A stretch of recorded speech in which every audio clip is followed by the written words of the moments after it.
Welcome back to my channel. আশা করি আমার বন্ধুরা ভালো আছো, আমরাও ভালো আছি। আজও আবারও চলে এসেছি একটা রেসিপি ভিডিও নিয়ে। তবে এই রেসিপিটা আমি করিনি, করেছে আমার ভাইয়ের বউ। তো সেই রেসিপিটাই আজকে তোমাদের সাথে শেয়ার করব। তো করছি চিড়ের পোলাও, থাম্বনেল দেখে বুঝতেই পেরেছো। তো তার জন্য গাজর, ক্যাপসিকাম, আলু আর টমেটো কুচিয়ে রেখে দিয়েছি এখানে।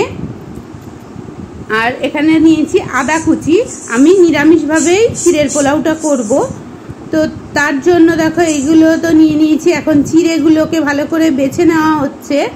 চিড়ের মধ্যে যদি নোংরা থাকে সেগুলোকে বেছে ভালো করে ধুয়ে নেওয়া হচ্ছে। তো উপকরণ এগুলোই আছে। আর এখানে খুব সামান্য তেল দিয়ে বাদামগুলোকে ভেজে নিচ্ছে।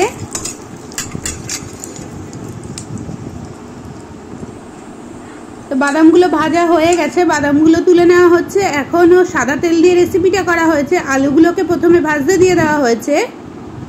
এবার গাজরগুলো ভাজতে যেহেতু একটু টাইম লাগে, আলুটা একটু ভাজার পরে তার মধ্যে গাজরগুলো দিয়ে দেওয়া হচ্ছে। একসাথে সব সবজিগুলো দেবো না, যেগুলো ভাজতে একটু সময় লাগে সেগুলো আগে দিয়ে দেওয়া হচ্ছে। আর সামান্য পরিমাণে নুন অ্যাড করে দেওয়া হলো। আর এখানে একটুখানি সাদা তেল দিয়ে চিড়েটার মধ্যে বুলিয়ে নেওয়া হচ্ছে। চিড়েটা ধুয়ে জল ঝরাতে রাখা ছিল। তো এই তেলটা দেওয়াতে চিড়েটা গায়ে গায়ে লেগে যাবে না। এবার দেখো ক্যাপসিকাম কুচিগুলো দিয়ে দেওয়া হচ্ছে। এবার আলু, গাজর আর ক্যাপসিকামগুলো ভালো করে ভেজে নেওয়া হচ্ছে। তো একটু চাপা দিয়ে দিয়ে ভাজাটা হয়েছিল। তো দেখানো হচ্ছে, দেখো অনেকটা সেদ্ধ হয়ে এসেছে। এবার টমেটো কুচিগুলো দিয়ে দেওয়া হচ্ছে।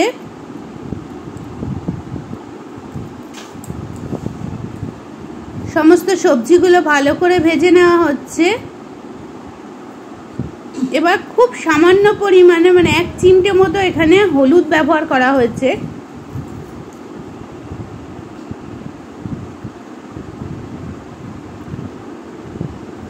তো ভাজাটা তোমাদের একদম ক্লোজে এনে দেখাচ্ছি। এবার একটুখানি গোলমরিচের গুঁড়ো অ্যাড করে দেওয়া হলো।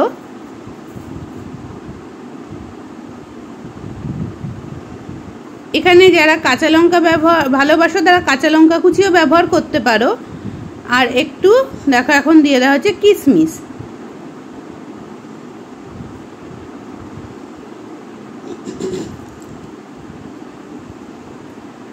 আবারও এগুলোকে ভালো করে ভেজে নেওয়া হবে। এখন আগে থেকে যে বাদামটা ভেজে রাখা হয়েছিল সেটা ওর মধ্যে অ্যাড করে দেওয়া হলো।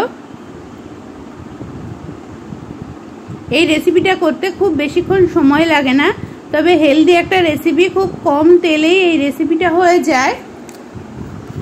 এবার দেখো সবজিগুলো সব ভাজা হয়ে গেছে। চিড়েগুলো অল্প অল্প করে দিয়ে দিয়ে আমি মিশিয়ে নিচ্ছি।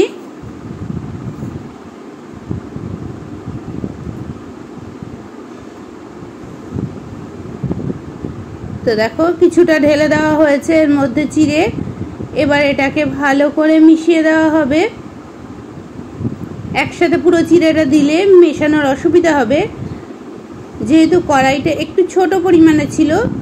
আর অল্প অল্প করে মিশিয়ে নিলে সমস্ত কিছু ভালো করে মেশানো হয়ে যাবে। তো এর মধ্যে সামান্য পরিমাণে নুন অ্যাড করে দেওয়া হচ্ছে। আগে খুব সামান্য পরিমাণে নুন দেওয়া হয়েছিল।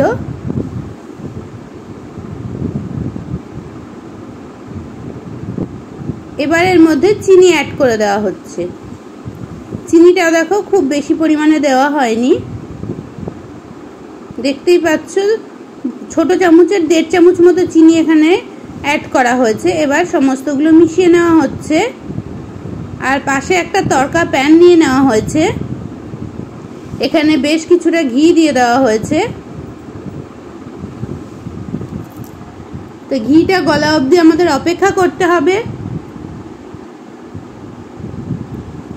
এখন কারি পাতা আর সর্ষে ফোড়ন দিয়ে দেওয়া হচ্ছে।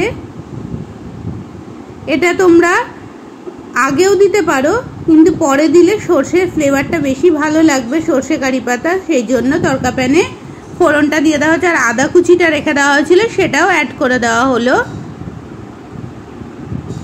এবার ভালো করে ফোড়নটাকে ভেজে নেওয়া হবে। তোমরা অবশ্যই চিড়ের পোলাও জানো কিভাবে করো। তো এটা কিভাবে করা হয়েছে সেটাই একটু তোমাদের সাথে শেয়ার করে নিলাম। তো এদিকে দেখো আমার সমস্তগুলো রেডি হয়ে গেছে, সমস্ত চিড়েও অ্যাড করে দেওয়া হয়েছে। আর ফোড়নের যেটা দেওয়া হয়েছিল কারি পাতা, সর্ষে, আদা, সেটা এবার এর মধ্যে অ্যাড করে দেওয়া হলো। এতে সর্ষে ফোড়ন আর কারি পাতা ফোড়নের ফ্লেভারটা খুব সুন্দর যায়। এবার সমস্ত কিছু ভালো চিড়ের সাথে মিশিয়ে নেওয়া হচ্ছে। আমার একদম রেডি হয়ে গেছে, এবার সার্ভ করে দেব। তুলে নেওয়া হচ্ছে। অবশ্যই জানাবে কেমন লাগলো ঝরঝরে চিড়ের পোলাওয়ের নিরামিষ এই রেসিপিটা, কমেন্ট করে জানাবে। আর তোমাদের মিষ্টি মিষ্টি কমেন্টের অপেক্ষায় আমরা থাকি। তো চলো আজকের মতো এখান থেকে বিদায় নেব। সবাই ভালো থেকো, সুস্থ থেকো আর সাবধানে থেকো। নতুন বন্ধু যদি কেউ এসে থাকো আমার পরিবারে, আমার এই ভিডিওটা দেখে যদি ভালো লাগে আমার নতুন পরিবারের সদস্য হয়ে যেও। আশা করি সব বন্ধুরা ভালো থাকবে, সুস্থ থাকবে, সাবধানে থাকবে। আজকের মতো রেসিপি থেকে বিদায় নিচ্ছি। আবারও দেখা হবে নতুন কোনো রেসিপি বা ব্লগ ভিডিওর সাথে। সবাই ভালো থেকো, সুস্থ থেকো, টাটা।